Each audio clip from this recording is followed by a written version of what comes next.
என் பசங்களுக்காண்டி நடக்கிற போராட்டம் தான். பார்ப்போமே. இருந்தால் பூமிக்கு, இல்லைன்னா சாமிக்கு, அப்படி நினைப்போமே. அப்படி தானேண்ணா? அம்மாவாக இருக்குது, பட்னியாக இருக்கேன்னு சொல்லி சாப்பாடு கொண்டு வந்து ஊட்டி விடுறதுக்கு. ஒன் டைம் நான் பெரியவன், அப்பவும் இதே ஒரு சண்டை. குழந்த பிறந்து 3-4 மாதம் இருக்கும்னு நினைக்கிறேன். சரிங்களா? பால் பாக்கெட்டை வாங்கி தர மாட்டேன்ட்டாங்க. நான் ஏதோ ஒரு இல்லை, அவன்கிட்ட காசுலையோ ஏதோ ஒரு பிரச்சனையில் அப்படியே என்னை போட்டு போயிட்டான். காலையில் எழுந்துச்சி வேலைக்கு போயிட்டான். வீட்டில் பால் பாக்கெட் எதுவும் இல்லை. காலையில் எப்போதுமே இட்லி வாங்கி தருவான், எதுவுமே வாங்கி தரலாம், அம்சம் போயிட்டான். நானும் சண்டையில் அடிச்சிட்டானா என்னன்னு தெரியல, அழுதுகிட்டே படுத்துருந்தேன். 11-11:30 வரைக்கும். காலையில் எழுந்ததுமே அம்மா கால் பண்ணிடுவேன். நான் பண்ணலை அன்றைக்கி. மொபைல் வேறு சுவிட்ச் ஆஃப் பண்ணி போட்டு தான் படுத்துட்டேன். அதுக்கப்புறம் சுவிட்ச் ஆஃப் பண்ணலேருந்து ஆன் பண்ணி எடுக்கவும் அம்மா அங்கேருந்து ஃபோன் பண்ணிச்சு. நான் ஒன்றுமே சொல்லலை, என்னம்மா அப்படின்னு. எதுக்கு குரல் எப்படி இருக்குன்னுச்சு. ஒன்றும் இல்லைம்மா, தூங்கி இப்போ தான் எழுந்திரிச்சேன்னு. அப்படியா அப்படின்ட்டு வையின்னு தான் சொல்லிச்சு.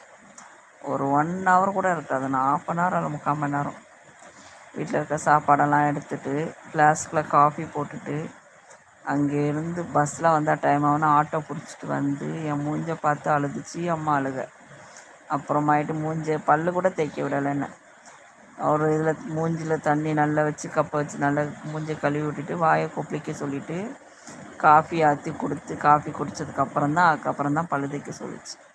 அதுக்கப்புறம் விட்டுச்சு பாருங்கள் என் புருஷனுக்கு ரைடை. என் பிள்ளை என் வீட்டில் எவ்வளோ செல்லமாக, எவ்வளோ சாப்பாடு நான் இத்தனை பேருக்கு கொடுப்பேன். என் பிள்ளை அவ்வளோ சாப்பாடு இருந்தும் சரியாக சாப்பிட மாட்டேன்னா இதுதான் குழம்பா, இதுதான் கறியா, இதுதான் பொரியல், அப்படி சண்டை போடுறவன் நான்.